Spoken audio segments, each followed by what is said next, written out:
अगर आपके भी मॉक्स में मार्क्स कम आ रहे हैं, तो 2-3 चीज़ें मैं बताऊँगा, जिससे आप अप्लाई करने के बाद अपने मार्क्स को काफ़ी अच्छे लेवल पे ले जा सकते हैं। काफ़ी टफ रहने वाला है, नो डाउट, लेकिन अगर आप इसको करते हैं, तो अगर आपकी अभी परसेंटाइल 50 आ रही होगी, तो वो 70-80 आना शुरू हो जाएगी।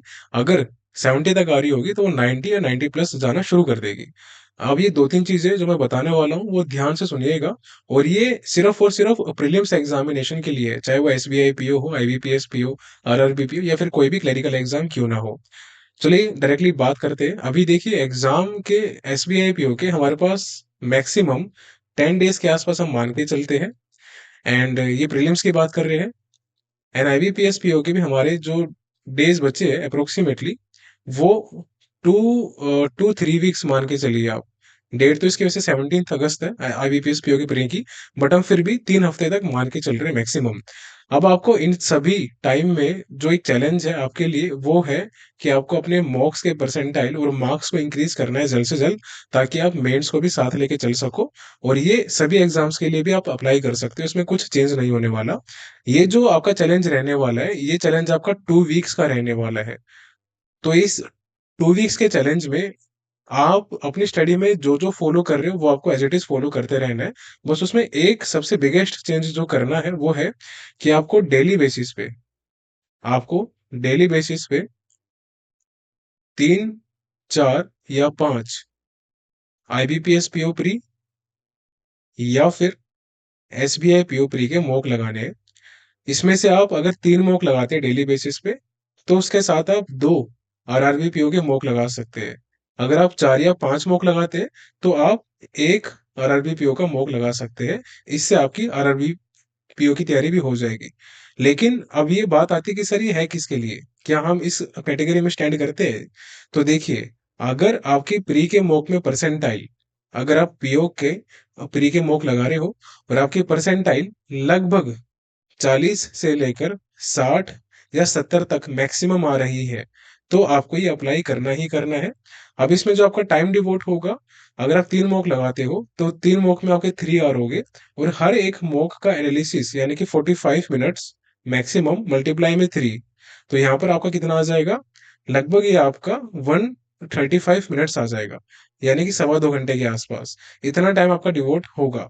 तो 180 प्लस 135, तो ये आ गया 315, यानी कि लगभग सवा 5 घंटे आपका जो टाइम है वो मॉक में जाएगा। लेकिन इससे आपको बहुत रैपिड एक प्रोग्रेस मिलेगी।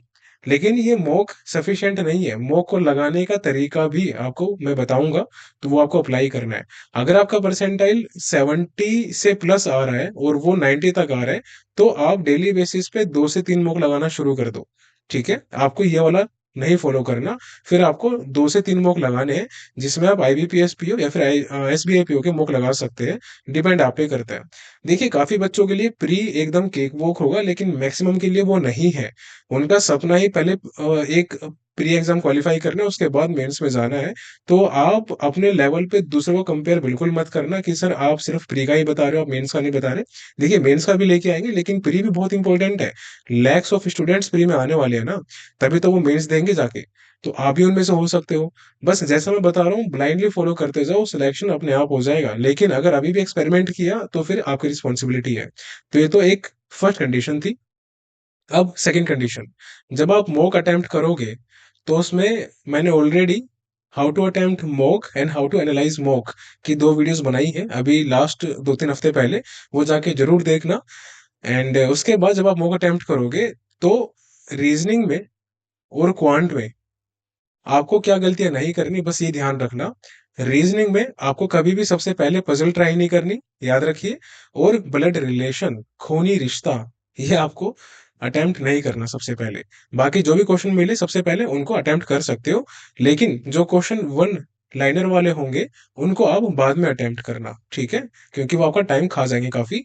लेकिन बाकी जितने भी क्वेश्चन होंगे, like syllogism, inequality, coding, decoding, direction, वो अटेम्प्ट करो फटाफट। उसके बाद आपको पजल को अटेम्प्ट करना है। ब्लड रिलेशन एक ऐसा टॉपिक है, अगर इसमें फंस गए तो आपके 3 से लेकर 6-7 मिनट गए खराब पूरे। इससे बेहतर है कि आप पजल बनाओ। और अगर आपके पास टाइम बचता है लास्ट में, सपोज 2.5 मिनट का या फिर 3 मिनट का मैक्सिमम, और आपको लग रहा है कि आपकी पजल लेंदी है, फिर आप ब्लड रिलेशन बना सकते हो, लेकिन बहुत फोकस के साथ बनाना।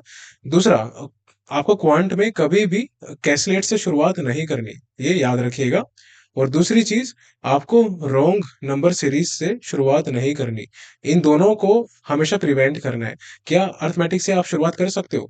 जी बिल्कुल कर सकते हो। अगर आपकी अर्थमेटिक अच्छी है, कोई 5 7 8 चैप्टर और आप बहुत स्पीड से बना सकते हो, तो बना लो, कोई इशू नहीं है। लेकिन जो मेरा सजेशन रहेगा उसमें आप पहले जो मिसलेनियस यानी कि जो स्पीड मैथ है उसको पहले बनाओ, उसके बाद आप डीआई बनाओ, उसके बाद जाके आप अर्थमेटिक बनाओ। ठीक है, ये याद रखिएगा। जो थर्ड एडवाइस है वो है कि इंग्लिश में कोई भी फ्लूक्स मत लगाना, यानी कि तुक्के मत लगाना, बस ये ध्यान रखना। आपको सबसे पहले आरसी अटेम्प्ट करना है, ये याद रखना है। उसके बाद आपको मिसलिनियस अटेम्प्ट करने हैं। ऐसा मत कीजिए कि आप पहले ही मिसलिनियस पे जा रहे हो, पहले आपको ये अटेम्प्ट करना है। इंग्लिश में तुक्के लगाओगे, नुकसान आपका है। देखिए, लाखों बच्चे एग्जाम में अपियर होने वाले हैं, उसमें आप किस तरीके से ग्रेजुअली अपने स्कोर को बूस्ट अप करते हैं, बहुत ही एक्यूरेसी के साथ, फोकस के साथ, वो आपका सिलेक्शन एंश्योर करेगा। तो आरसी को अटेम्प्ट करने के लिए 7 से 8 मिनट में कोशिश करो फिनिश हो जाए। उसके बाद मिसलिनियस पे पूरा फोकस करो। और जो क्वेश्चन पर एग्जाम्पल के होंगे, पीक्यू आर एस टी वाले, उनको हमेशा लास्ट में अटेम्प्ट करना, शुरू में अटेम्प्ट मत करना, वरना बहुत गंदा टाइम आपका खराब होगा। और हर एक मॉक से पहले, अब एक बोनस आपके लिए सजेशन है, हर एक मॉक से पहले अपने दिमाग को, अपने माइंड को जितना हो सकता है उतना शांत रखना। पहली चीज, जितना हो सकता है कोई भी एजम्पशन या परसेप्शन मत बनाना अपने दिमाग में कि इस वाले मॉक में मुझे इतने नंबर लेके आने, इतने परसेंटाइल लेके आने, ऐसा कुछ भी मत बनाना। तीसरी चीज, अपने प्रीवियस मॉक के स्कोर से, परसेंटाइल से कंपेयर बिल्कुल भी मत करना। और चौथी चीज, आपकी घर की बातें, सोशल बातें, कौन क्या कह रहा है, वो सब अपने दिमाग में चलाना बंद करो। ठीक है, माइंड को स्टेबल रखो, यानी कि आपको फोकस बिल्डअप करना है हर एक क्वेश्चन पे।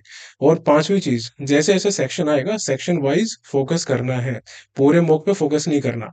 पहले अगर रीजनिंग आया उसको फिनिश करो, फिर क्वांट आया उसको फिनिश करो, फिर इंग्लिश आया उसको फिनिश करो। इतना अप्लाई कर लो, मैं आपको गारंटी दे रहा हूँ कि आपके जो परसेंटाइल है वो रॉकेट की तरह ऊपर जाएंगे।